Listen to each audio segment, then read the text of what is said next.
ఇప్పుడు విషయం గుర్తుపెట్టుకోవాలి. ఇప్పుడు బండి సంజయ్ తన దాకా వచ్చినందుకు ఇబ్బంది పడుతున్నారు, కానీ ఆయన కేటీఆర్ మీద కూడా ఆరోపణలు చేసే లేకుండే. కేటీఆర్ సినిమా తారలు ఇవన్నీ మాట్లాడరు కదా, మాట్లాడినప్పుడు తప్పు కదా, మాట్లాడద్దు కదా. కేటీఆర్ అడ్మినిస్ట్రేషన్ మనం చూడాలి.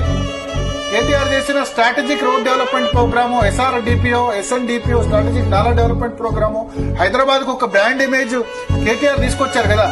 సంజయ్ అయినా లేదా భారతీయ జనతా పార్టీ నేతలైనా రేపు కాంగ్రెస్ పార్టీ నేతలైనా వ్యక్తిగత జీవితాల్లోకి వెళ్ళొద్దు. నేను చెప్తున్నా, కేటీఆర్ ని చాలా బ్లేమ్ చేశారు. రాష్ట్రంలో చిన్న పిల్లాడిని అడిగిన విధంగా చెప్పే విధంగా బ్లేమ్ చేశారు. ఈవెన్ కొండా సురేఖ లాంటి మహిళా మంత్రి కూడా ఆమె ఇష్టం వచ్చినట్టు మాట్లాడారు, నోరు జారి ఏదో వ్యాఖ్యలు చేశారు. సో కేటీఆర్ అనవసరంగా పాపం సఫర్ అయ్యాడు. ఆలోచించండి, కేటీఆర్ ఫ్యామిలీలో ఎంత ఇబ్బందో, కేటీఆర్ కుటుంబ సభ్యులకు ఎంత ఇబ్బందో, కేటీఆర్ భార్య శైలిమ గారు ఎంత ఇబ్బంది పడి ఉంటారు. తన భర్త మీద ఆ విధంగా ఆరోపణలు చేస్తే ఆ మానసిక వేదన మనం అనుభవించగలమా? అది అప్పుడు భారతీయ జనతా పార్టీ లేకపోతే కాంగ్రెస్ పార్టీ నాయకులు సంతోషించారు.